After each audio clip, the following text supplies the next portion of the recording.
السلام عليكم مشاهدي الكرام. اليوم عندنا أكلة ديال الدجاج بالتغميرة. الوصفة اللي هي شعبية جدا وكتجي زوينة. ودابا نقدم لكم المقادير. عاد نحتاجو دجاجه فيها 2 كيلو، نحتاجو بصله صغيره، 3 ديال البصلات مشلولين على هذا الشكل هذا، على شكل اجنحه باش كطيب مزيان. عندنا هنايا الخرقوم، 6 ديال فصوص ديال الثوم مبشورين، البزار والخرقوم. وغادي نحتاجو زعفران شعره حر مع واحد الضامه، شويه الحامض والملحه والزبده ولا السمن اللي متوفر عندكم. اول حاجه وزيت العود بيان سور. زيت العود ضروري. اول حاجه هي هاد الزعفران شعره، كنحطوا منه واحد شويه هنا، هو مهم في هاد الاكله. كيتباع زعما تاخدي 3 دراهم ولا 5 دراهم الا بغيتي، حيت هذه ديال المربع ما كتعطيش المذاق كما ينبغي، احسن من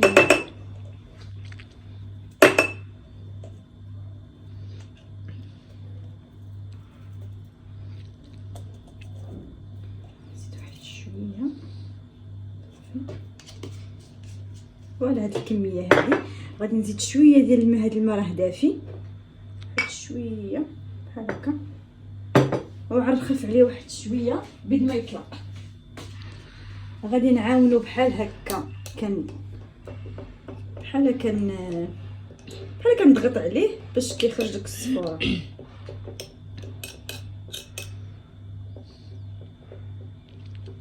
هانتوما كتلاحظوا انني كنضغط. دي الطريقه الصحيحه، ماشي تخليوه عيب في الماء يطلق، ما كيطلقش المذاق ديالو 100%. ولا بد هاد العمليه ديال الضغط على زعفران شعره هي اللي كتخلي اللون اكثر والمذاق خاصه كيبان. صافي باش ما نطولوش عليكم الفيديو، ان فوا عاد تطلق هذا نرجعوا معكم. صافي ها هو كي قلت لكم اللون كيولي برتقالي، هذا هو هذا هو المطلوب، يوصل لهاد الدرجه اللون. دابا غناخذوا هاد التوابل اللي عندنا، غادي نزيدوا عليها، غنصفيه هذا وغنزيدوا عليه بهذا الشكل هذا.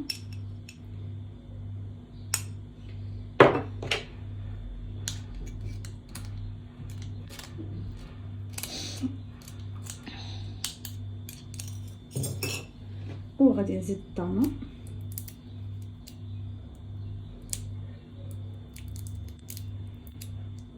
هذيك ملون، حتى هي ملون وفيها حتى هي شويه د النكهه.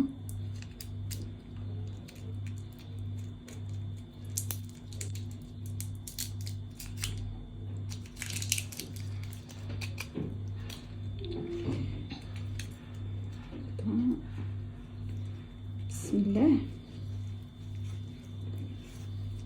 خلطوا كلشي. غادي نزيد شويه د الزيت البلديه،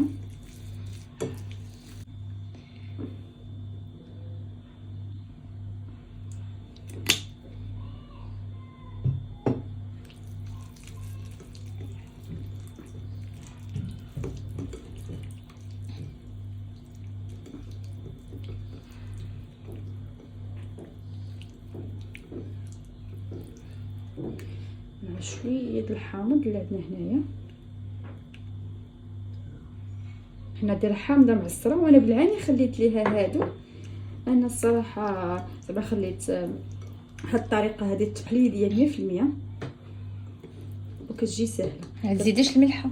الملحه نخليها هي الاخرى حتى كنحط الدجاجه. دابا هاد المرحله هذه مهمه، هي كناخذ الكوكوط فاش غادي نطيب الكوكوط، فاش غادي نطيب الدجاجه. اول حاجه غندير واحد شويه د الماء، ماشي كميه كثيره، غير شويه، حتى من بعد غادي نزيد الماء. المهم بحال كاس قل شي حاجه. بحال غير هاد الدجاجه ملي نحطها، انا غادي نشرملها هنا، غادي نحط عليها احسن.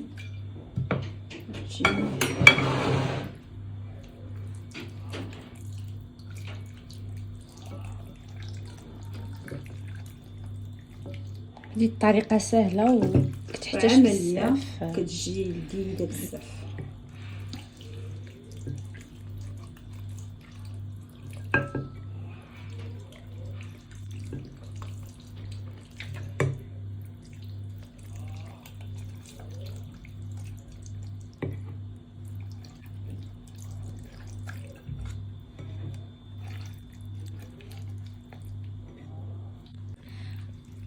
كنشرملوها من جميع الجوانب.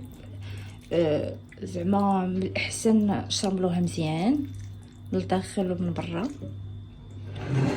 باش تجي لذيذه.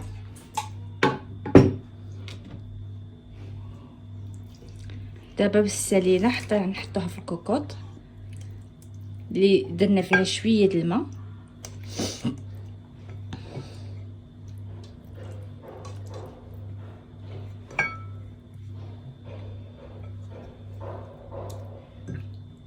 هاد الكبيدات حتى هما نفس الطريقه.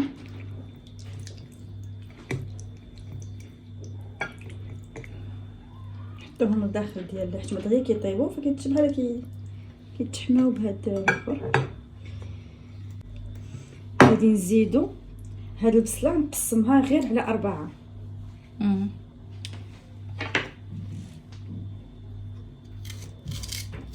كنخليوها بطروفه كبار. كنحطوها مثلا هنا 4 ولا 3 باش تعطي غير النكهه. بحال هاد الشكل بحال هكا. دابا غادي نزيد شويه ديال الزيت.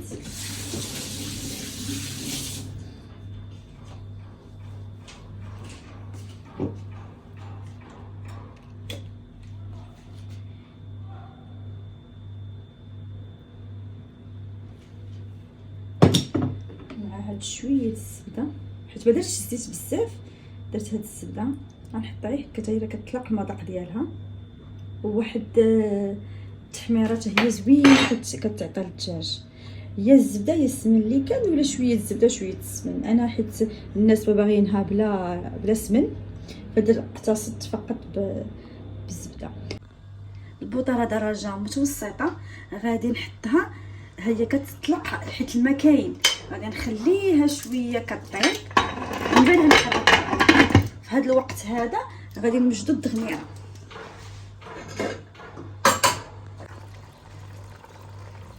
من بعد ما بدات كتشحر غادي نزيدو شويه د الملحه.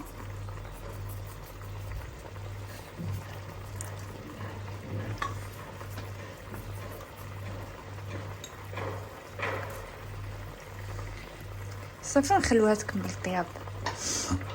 من بعد غادي ندوزو نصاوبو الدغميره. دابا سيداتي ندوزو للدغميره.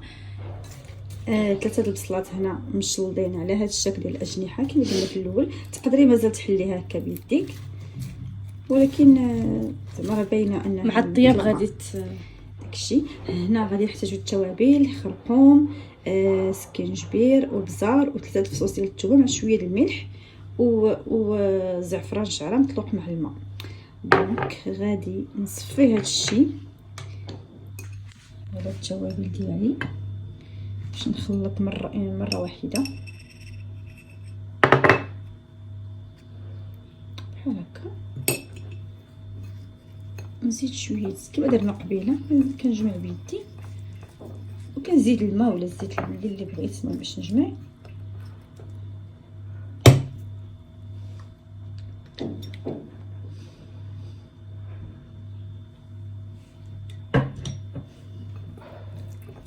بهذا الشكل هذا.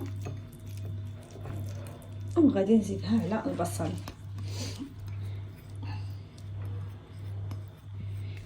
ونخلط مزيان.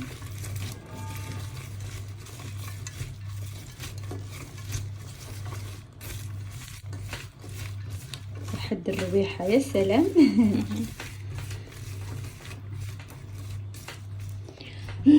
كنزيدو شويه الحامض اللي عندنا هنا، وغادي ناخذ 4 كاس ديال الزيت، يعني النص قل شي حاجه، يعني المهم الكميه راه بانت لكم. دابا غادي نحطها فوق البوطه ونشعل الصفاره. اون فوا دير التصفيره الاولى كنحل عليها وكنخليها تقلب شويه. دابا ها هو الدجاج، داك الماء اللي شويه صافي كي بنحسوا بيه بدا كيتقاضى، عاد غنزيدوا كميه ديال الماء اللي غتوصل الربع ديال الدجاجه. انا غنوريكم دابا، مازال مع هاد المرحله ما عزوش الماء، كنوريكم. هذه الصينيه هذه البصله راها بدات كتزهر كطيب بعد ما صفرات الكوكوط على هذا الشكل هذا. دابا الا صفرت عليها الكوكوط كما قلت لكم بهذا الشكل كنخلي البوطه مهيله كنسد عليها. السلام عليكم. من بعد ما تشحر الدجاج وتشحرات معانا الدغميره غناخذ شويه د المرق ديال الدجاجه فاش طابت. نحاولوا بشويه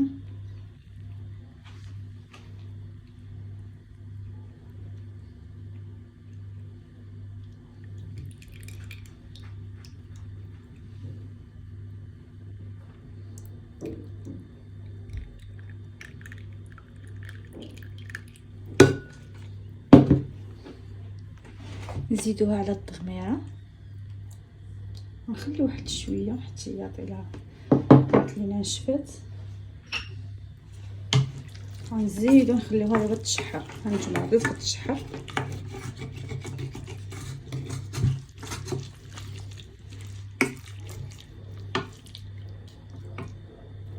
دابا نزيدو هذه تشحر وهذا غنزيدو الماء نديرو ليها الماء الكافي اللي غطيب فيها الدجاجه.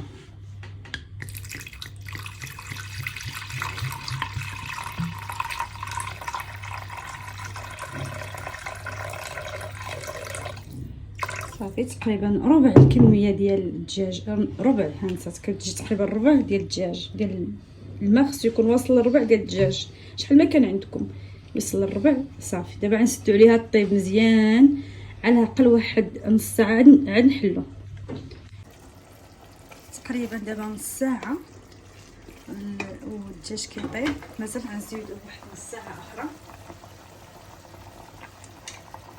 مازال كيطيب باش يطيب مزيان. نزيدو تقريبا نص ساعه اخرى.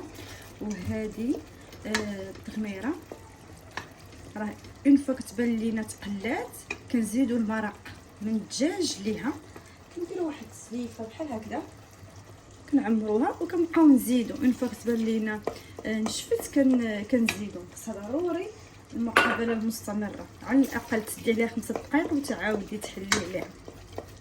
وإلا بقى لك شويه البصل ما فيها بس كديري ليه على هذا الشكل هذا بحال كتبركي عليه باش كيسهد كثر. راه هو طايب غير زعما الا بغيتي هكا باش كيجي سهل في الاكل.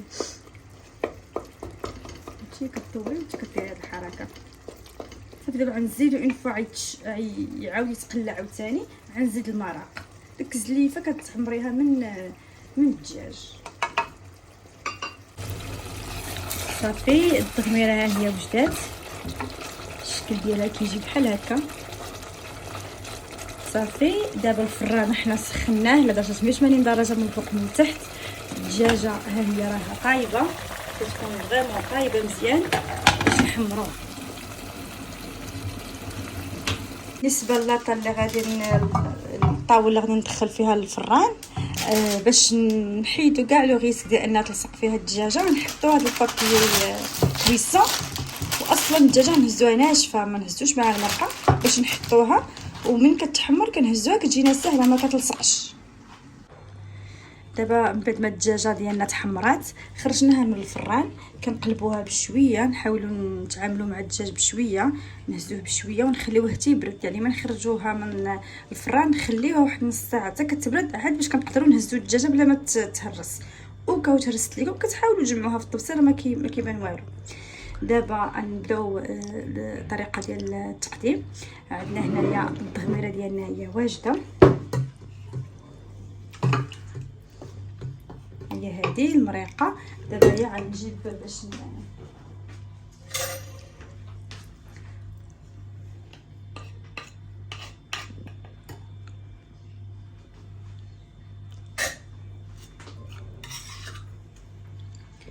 التغميره كنحطو هنا شويه في وسط الدجاجه، كنحطو في الجوانب بحال هكذا.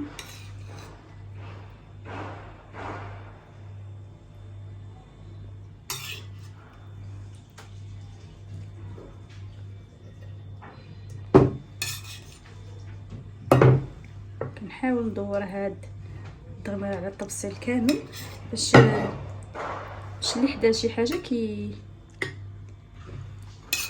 كاع الناس كيكونوا دايرين كياكلوا الاخر. التغميره ماشي بحال درتيها لتحت وخليتي عيد الدجاجه، الاحسن تدوريها على هذا الشكل. دابا هادشي اللي ولا كيدار، وكدير كميه التغميره بكثره ماشي بحال شحال هذيك كدير شويه.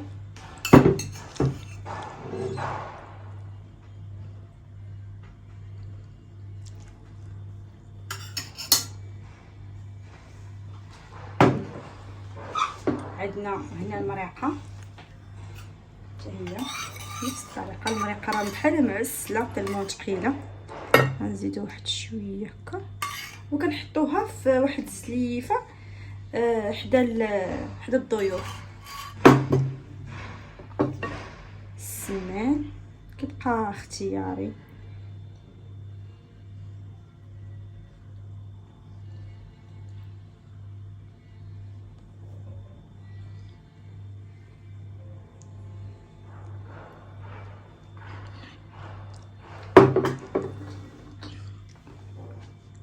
صافي غنقطعوه تنرجعوا للطريقه تتشوفوه من بعد ما زيناه.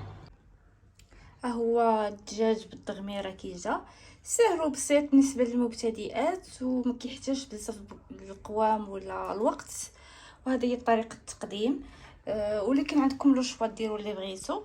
وشكرا على المتابعه.